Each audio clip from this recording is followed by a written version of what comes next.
Hello, my name is Doris and I am Little Bird Products.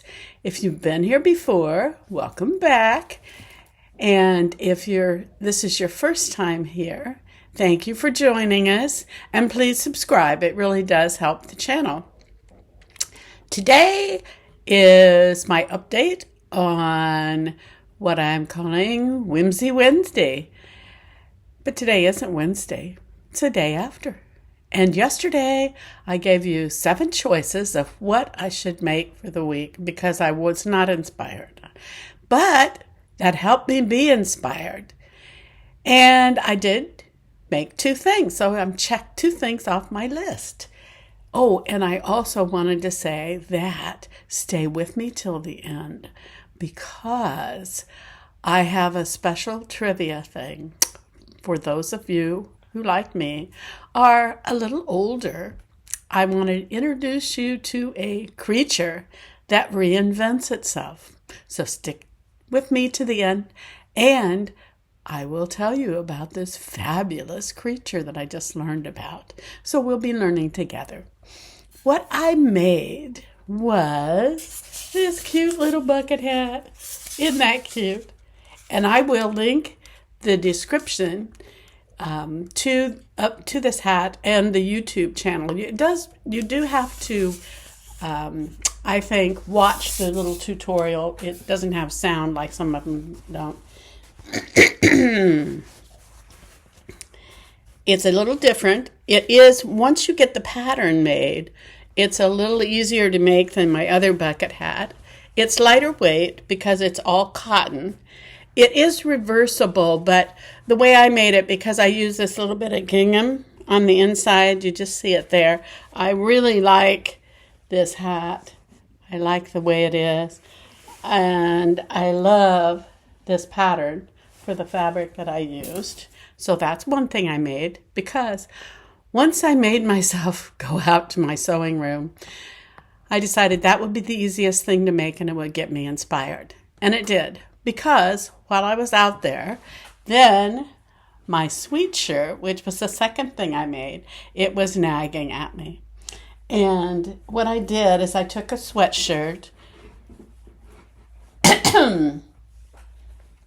and I made it a V-neck, and I used some special stitching, and then I used my lace crocheted trim, and then I had this ribbon trim that I put on it. And I also put on 2 crocheted pockets. I cut off the sleeves and I cut off the bottom band too. And then I stitched these sleeves up, but I like the inside of this. And I love this color. And then I also used a piece of scrap quilted fabric that I loved, and I put my label on the top. I like doing things with a visible label like this on my sweet shirts because I think they are beautiful. And I think this turned out really well. So it's going to go in the store today.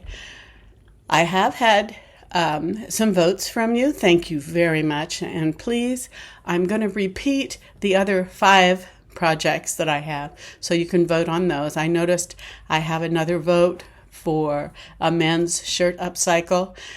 Someone did vote for the hat, so I did that. And that could be your next project. It isn't really terribly difficult to make. This is the reason I made this hat this time is because it's an easier pattern to make. Let me put it on my little mannequin here.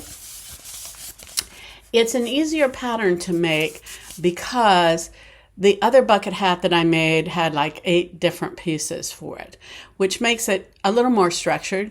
This one is just 2 large 21 1/4-inch pieces of fabric. Okay, that's 2 squares. But you end up, what you do is you make them circles, and then you fold the circle and you make a little well, I call it the pattern piece because then that's what you cut around the circles. So what I ended up with is a total pattern piece to where I don't really have to cut such a big square. I do cut the square because it's easier to put the backing on it, that uses 2 squares of fabric and then a piece of iron-on stabilizer. And I think the next time I make it, because the cotton is lighter weight, normally I make denim on one side and cotton on the other. This one I want to use up some of my cotton fabric. So I think I'm going to put stabilizer on the back of both cotton pieces. So you put the stabilizer on, then I had the pattern that I cut out of the original one, and I laid that on top of the square and then cut the pieces out. So once you have it cut out, then it's just a matter of folding the edges together and sewing them, and then putting the 2 hats together. I'm going to sew it around the rim next time. Their recommendation when you do the pattern is you leave one of these little sides open to turn it through. And I prefer turning it through the brim because I think it's easier. But I like the way it turned out. I think it fits pretty nice on me. So I am pleased with that.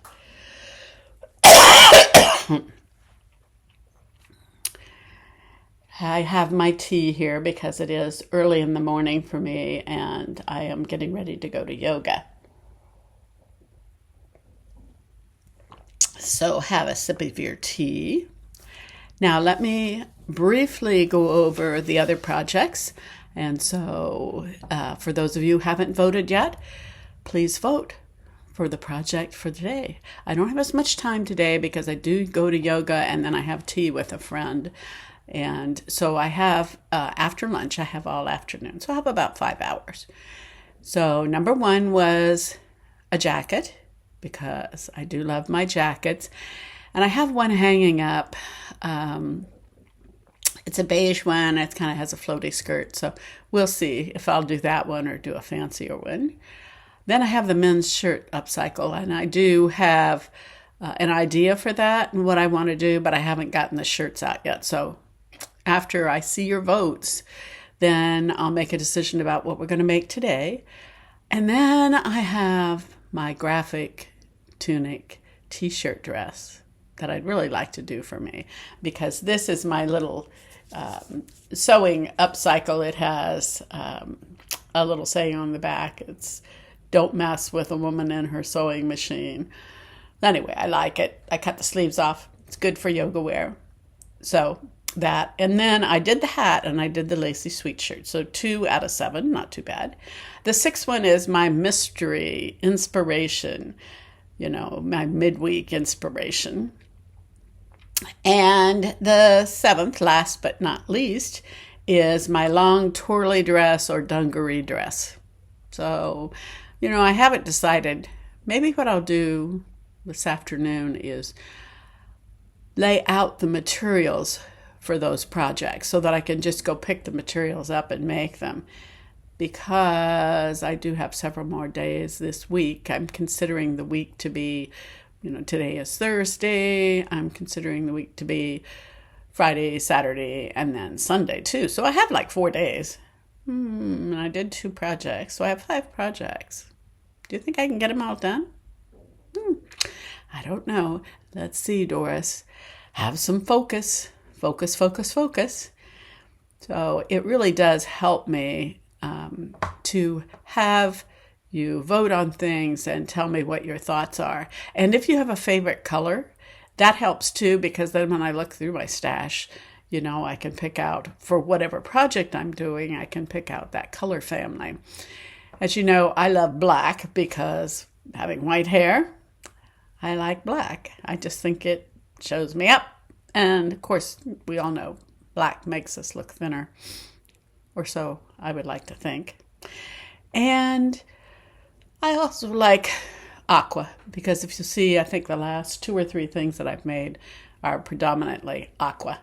And I do like that shirt. So I need to take pictures of that and get it in my store as well, and pictures of my hat. So I have that, in between projects, and I like to get that done. So, as I promised, it is the end of this video. I'm not making it long today. It's just going to be a step in and step out and ask you to put in the comments what you would like to see me make and your favorite color. Now, the answer to the creature that I talked about. There is a creature that I read about the other day. You know, one of my favorite creatures is the axolotl. So if you don't know what the axolotl is, look it up. You'll learn a lot about the axolotl. But I learned about another favorite creature. This creature, and it really is a real creature, a living animal. It when it feels like it's getting old or it's getting sick, it reinvents itself. It has the ability to turn back the clock and take itself back to its earliest form. And it is called the immortal jellyfish. Yes, it is a real creature. You can Google it, look it up. It is called the immortal jellyfish. And basically, this jellyfish never dies because when it feels like it is getting old, then what it does is there's a term for it. I think it's called trans virtualization, or I don't know the name. You look it up, I'm sure you'll find it out. And I should have looked it up, the exact term before I filmed this. But the immortal jellyfish, when it feels itself getting old or sick, it has the ability to reinvent itself, take itself back to its earliest form. So basically, this jellyfish never dies. They are doing research on it, and it is interesting from what I've read that it has something to do with triggering stem cell replacement. And if you read about the axolotl has the ability to reproduce any of its body parts, and that includes parts of its brain. And that's done through triggering of its stem cells. And they're doing a lot of research now, as I've read, on the axolotls because they were an endangered creature. Their natural habitat is going away. So they are doing a lot of research on that. I didn't read if they've been doing lots of research on the immortal jellyfish. I don't see them doing anything with that within my lifetime, but I kind of think that through my YouTube videos and my tutorials, I kind of feel like a little bit of an immortal jellyfish myself. When I feel like I'm getting old or bored or, not doing what I could be doing, I reinvent myself. So that's my inspiration for the day. I hope you've had fun with this.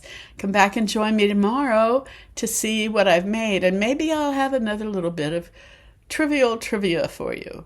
And I do try to learn one new thing each week, and I do try to keep doing a little bit of research. I think that's part of what keeps you young. So keep on keeping on, and I'll see you tomorrow. Bye.